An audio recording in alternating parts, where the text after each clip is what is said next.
You're listening to Sister Stargazers, celestial and terrestrial observations and advice from two real-life sisters.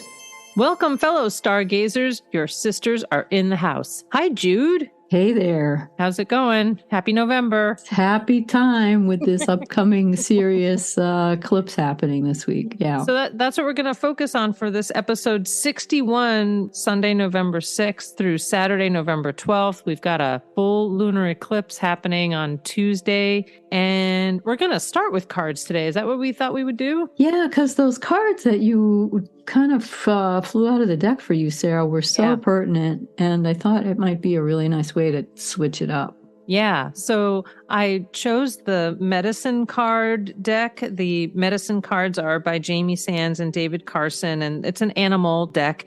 And the two that came out, I said, what do we need to know for this lunar eclipse? And the butterfly and the dog came out together. And the key words for those two creatures, the butterfly is transformation, which makes a lot of sense if you think about the stages of development of a butterfly. And the dog is loyalty. And what was interesting is that both these animals in the keynotes that the authors have put together, they both ask 4 key questions around transformation and loyalty. Do you want me to just read the 4 questions? Sure, that would be great. So the power of the butterfly asks you to look at what are we trying to realize? And also that we're in a never-ending cycle of self-transformation. And the way to discern where you are in this cycle is to ask yourself, 1, is this the egg stage? Is this just a thought or idea? 2, is it the larva stage? Do I need to make a decision? 3, is it the cocoon stage? Am I developing and doing something to make my idea a reality? Or 4, is it the birth stage? Am I sharing my completed idea? Which seems to make sense if you follow that, egg, larva, cocoon, birth. And the butterfly, how you answer those questions is informing how the butterfly is relating to you in this moment. And then the dog, the questions the dog asks are, have I recently forgotten that I owe my allegiance to my personal truth in life? That's one question.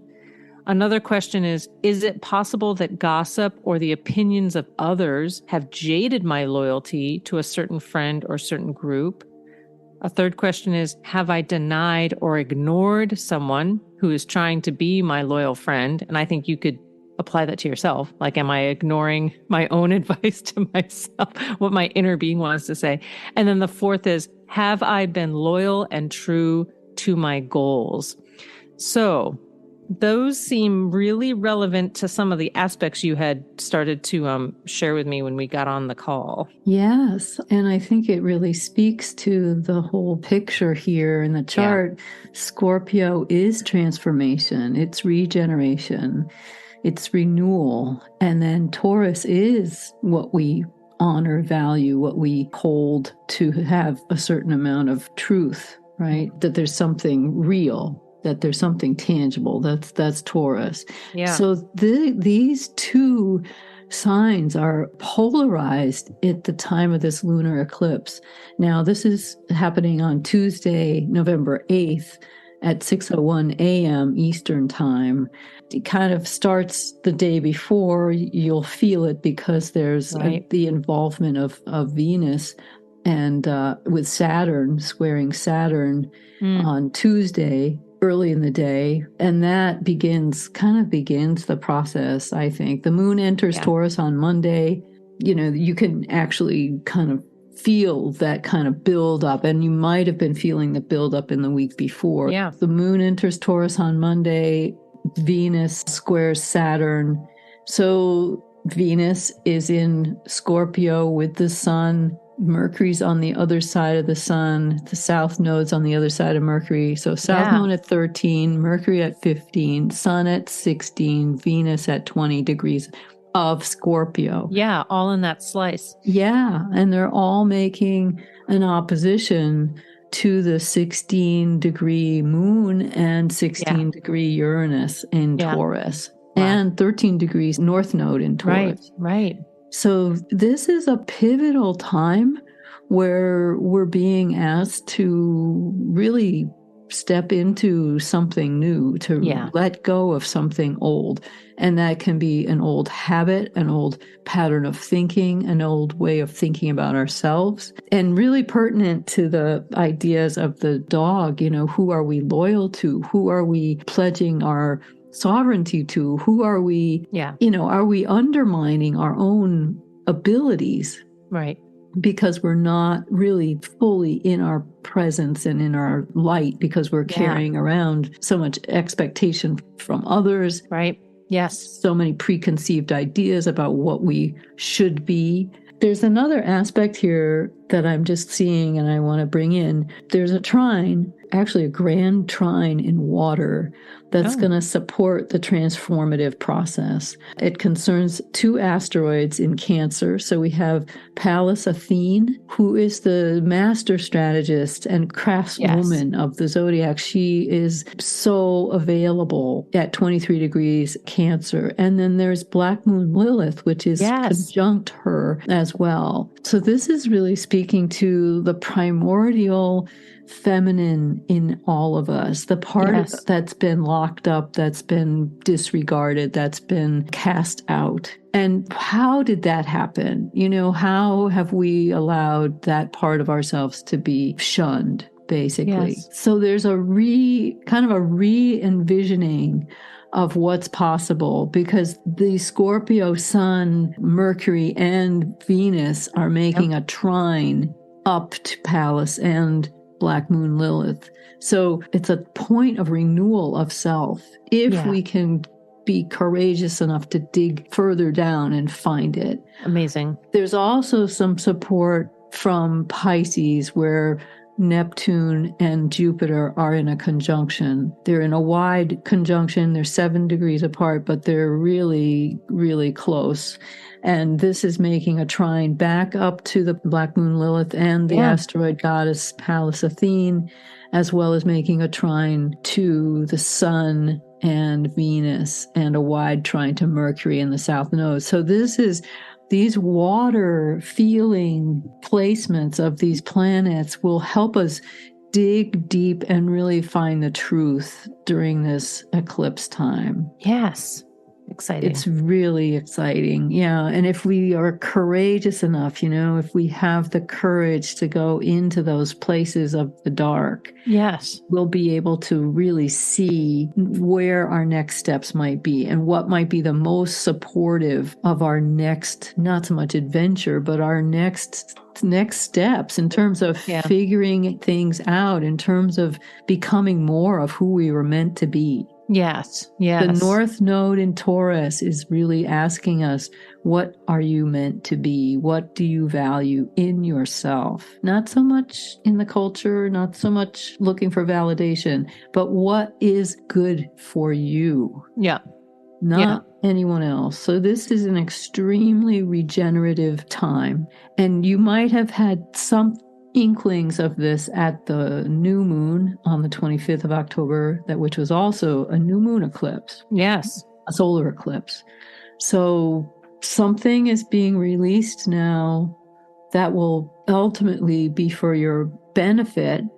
And you're being asked to see that in that light, even though there might be pain, there might be discomfort. Or just the sense that I don't want to do it.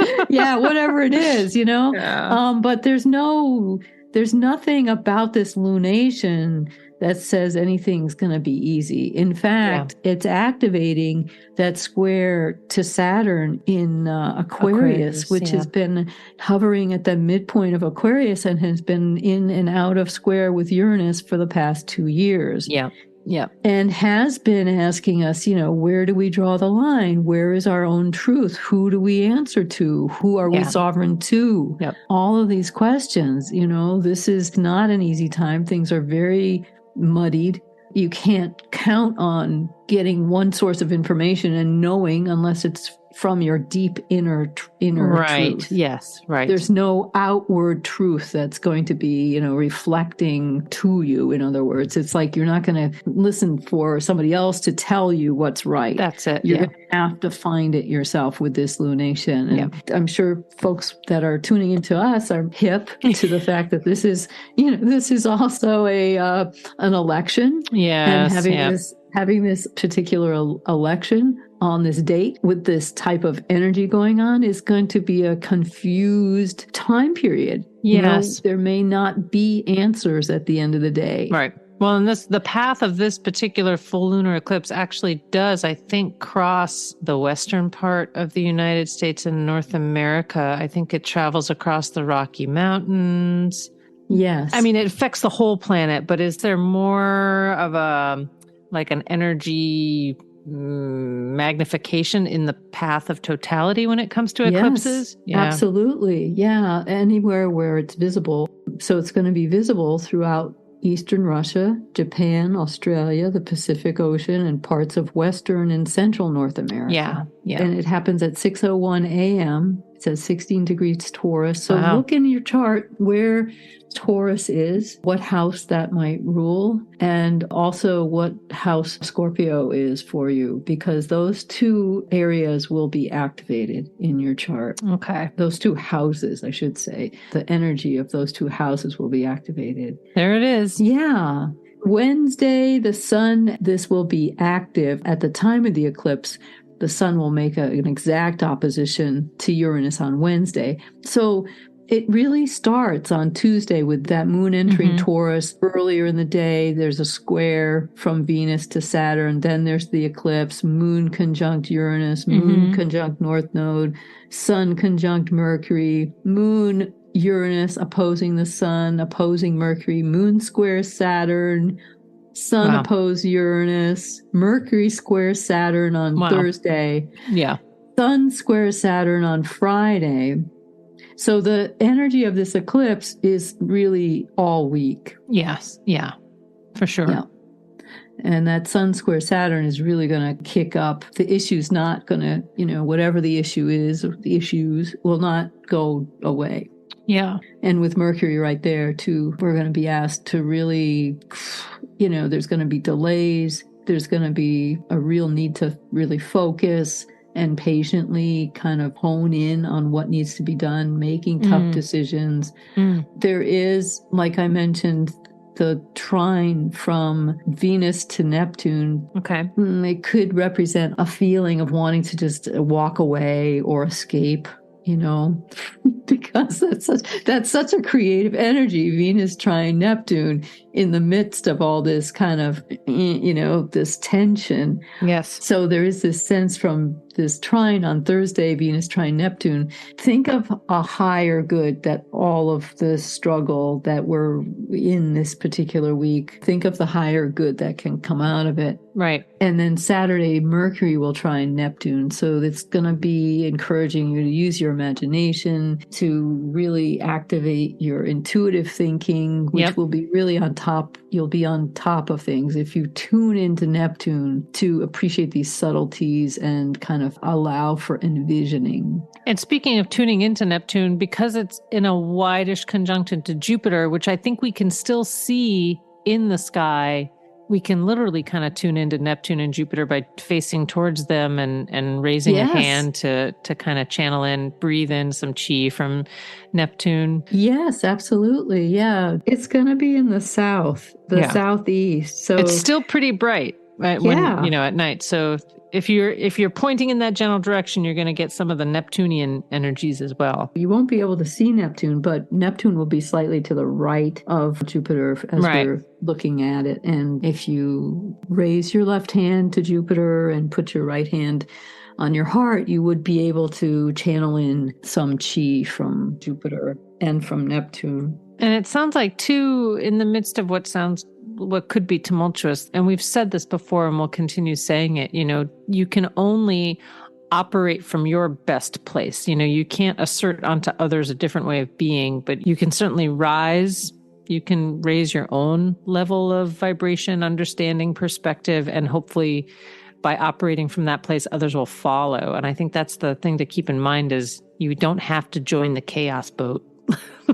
Yes. Which is part of our point in doing this is if people are aware of the energies, then they can kind of keep operating for the best and highest outcome, knowing that this is a shift, just a shift, big shift.